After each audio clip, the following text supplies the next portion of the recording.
Assalamualaikum dan salam sejahtera, bertemu kembali dalam MJ Flash 16 September bersama saya Nur Ayuni Johari. Berita utama, Sultan Perak Sultan Nazri Muizzuddin Shah berkenan memberikan penghormatan terakhir kepada mendiang Tun S. Samivelu hari ini. Ketibaan baginda disambut Menteri Sumber Manusia merangkap Timbalan Presiden MIC, Dato' Seri M. Saravanan dan Ketua Eksekutif Perbadanan Pembangunan Sumber Manusia Berhad HRD Corp, Dato' Syahul Daud. Baginda turut menyampaikan ucapan takziah kepada keluarga mendiang Tuh Puan Indrani Samivelu bersama anak lelaki mendiang Dato' Seri S. Velpari. Sebelum ini, Tun Samivelu merupakan bekas ahli Parlimen Sungai Siput dan lama berkhidmat sebagai wakil rakyat di Perak. Dalam pada itu, tinjauan Malaysia Gazette turut mendapati ramai pemimpin dan orang ramai hadir ke kediaman mendiang bagi memberikan penghormatan terakhir. Antaranya Menteri Kewangan Tengku Dato' Seri Zafrul Tengku Abdul Aziz, bekas Menteri Wanita Tan Sri Syarizat Abdul Aziz, Ahli Parlimen Puchong Gobi Singh Dio dan Pengerusi Pakatan Harapan Hulu Selangor Dr. Santia Parkash Nadarajan. Turut kelihatan Naib Ketua Wanita PKR Sanggita Jayakumar, Ahli Parlimen Petaling Jaya Maria Chin dan Presiden Makar Sakti Dato' Seri R. Tanin Tiran. Majlis pengemudian dijangka dilaksanakan sekitar pukul 3 petang ini. Sementara itu, Timbalan Presiden UMNO Dato' Seri Muhammad Hassan turut hadir bagi memberikan penghormatan terakhir kepada Tun S. Samivelu dan melahirkan rasa duka cita atas kehilangan seorang pemimpin yang hebat.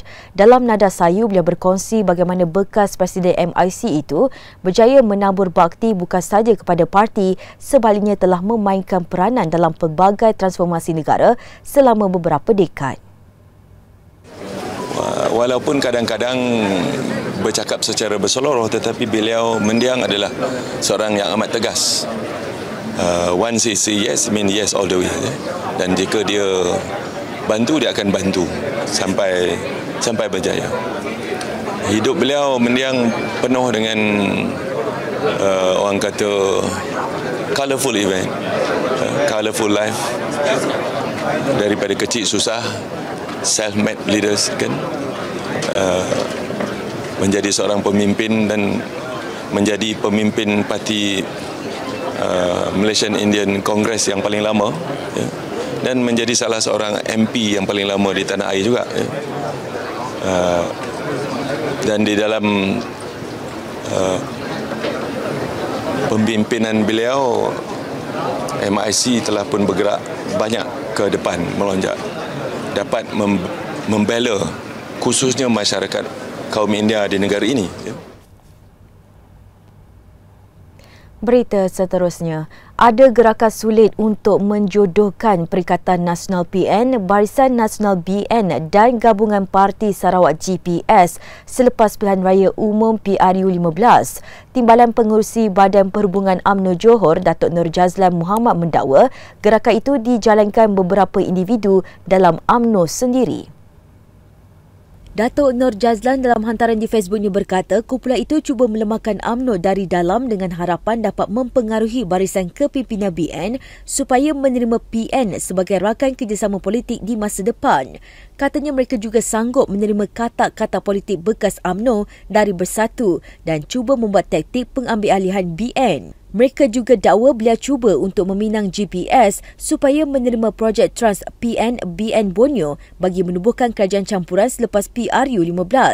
Bagaimanapun menurut Datuk Nur Jazlan, GPS tidak bersetuju dengan tawaran berkenaan. Ini kerana gabungan parti di Sarawak itu sedar sekiranya UMNO berpecah, BN juga tidak akan wujud lagi. Ketua Pemuda UMNO Datuk Ashraf Wajidi Dusuki mendakwa menerima banyak permintaan daripada orang ramai yang mahu pengeluaran kumpulan wang simpanan khas KWSP secara bersasar dibenarkan. Menerusi status di Facebooknya, beliau berkata perkara itu disampaikan kepada pemuda UMNO secara terus kepadanya maupun melalui komen-komen di media sosial. Datuk Ashraf turut bertanya berapa ramaikah yang memerlukan inisiatif pengeluaran KWSP secara bersasar. pada Mac lalu kerajaan telah membenarkan pecarum KWSP untuk membuat pengeluaran khas sebanyak RM10,000 berikutan ramai rakyat masih terkesan dari segi ekonomi dan kehilangan pendapatan selepas pasca pandemik COVID-19. Sejak pandemik melanda negara pada 2020, pengeluaran caruman KWSP telah dilaksanakan melalui 3 skim iaitu iLestari, iSinar dan iCitra melibatkan 7.34 juta pencarum. Seorang lelaki maut terperosok di bawah kereta ketika cuba menahan kenderaan itu daripada menggelosor ke laut di Teluk Senangin, Pantai Remis, Manjung, Perak malam tadi.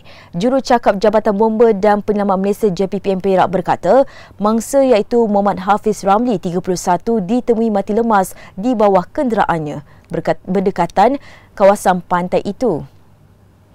Tambahnya, pihaknya menerima panggilan pada jam 11.34 malam dan mengarahkan anggota Balai Bomba dan Penyelamat BBP Pantai Remis ke lokasi kejadian. Setibanya anggota di lokasi didapati sebuah kereta jenis Porter Gen 2 sudah menggelosor masuk ke dalam laut. Mangsa yang terperosok di bawahnya telah dikeluarkan orang ramai kemudian dibawa naik ke pantai sebelum pihak bomba tiba. Katanya mangsa disahkan meninggal dunia oleh kaki tangan perubatan Hospital Seri Manjung dan mayatnya diserahkan kepada polis untuk tindakan susulan. 11 lagi rakyat Malaysia yang terjebak sindiket penipuan tawaran pekerjaan di Kemboja selamat tiba di lapangan terbang antarabangsa Kuala Lumpur 2 KLIA 2 pada jam 11.55 malam tadi. Dalam satu kenyataan, Kementerian Luar Negeri KLM memaklumkan sehingga semalam seramai 123 daripada 153 orang mangsa sindiket itu telah berjaya diselamatkan.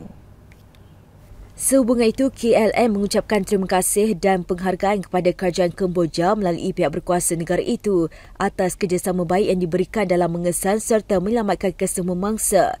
Kementerian melalui Kedutaan Besar Malaysia di Phnom Penh akan terus komited dan bekerjasama rapat dengan pihak berkuasa Kemboja bagi mengesan serta menyelamatkan para mangsa bagi membolehkan mereka pulang ke tanah air dengan selamat. Bagi individu atau waris kepada warga negara Malaysia yang terlibat dalam sedikit penipuan tawaran pekerjaan di luar negara, boleh berhubung secara terus dengan KLN di Unit Bantuan Konsular Rakyat Malaysia di luar negara menerusi email di bkrm@alliancekln.gov.my. Selain itu, pihak Kedutaan Besar Malaysia di Phnom Penh juga boleh dihubungi sekiranya terdapat individu atau waris yang terlibat dalam sedikit penipuan tawaran pekerjaan di Kemboja. Susulan pengumuman Perdana Menteri semalam, Perbadanan Tabung Pendidikan Tinggi Nasional PTPTN akan memaklumkan kaedah pelaksanaan pinjaman terkini bagi golongan M40 dan pinjaman komputer riba bagi golongan berkenaan dalam masa terdekat. Katanya pengumuman akan dibuat selepas kaedah itu dimuktamadkan. Dalam kenyataan hari ini, PTPTN menzahirkan penghargaan kepada Perdana Menteri atas pengumuman itu. Sementara itu, PTPTN memaklumkan peminjam yang menamatkan pengajian bermula 2019 dengan memperoleh ijazah sarjana muda kelas pertama layak membuat permohonan untuk pengecualian bayaran balik pinjaman.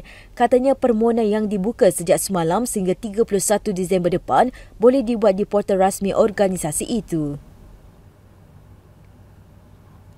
Sekian dahulu MG Flash buat masa ini. Terus bersama kami untuk perkembangan terkini dari semasa ke semasa hanya di platform media sosial Malaysia Gazette di Facebook, Twitter, Instagram dan juga YouTube atau melalui portal di www.malaysiagazette.com. Assalamualaikum dan salam hormat.